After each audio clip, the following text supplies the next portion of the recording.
పిలిచి సీత మనసు గెలిచి కనులు కనులు కలిపి ప్రేమ మనసులొలికి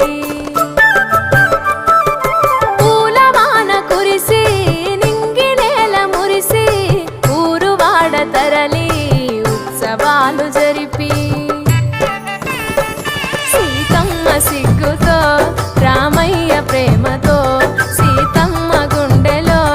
రామయ్య రూపము నిండు నూరేళ్ళు వర్ధిల్లాలని జనసంద్రం ఏడు జన్మాలు ఏకమవ్వాలని కలకాలం ఈ ఇద్దరు ఎల్లప్పుడు ఉండాలి సంతోషం కళ్యాణం కమనీయం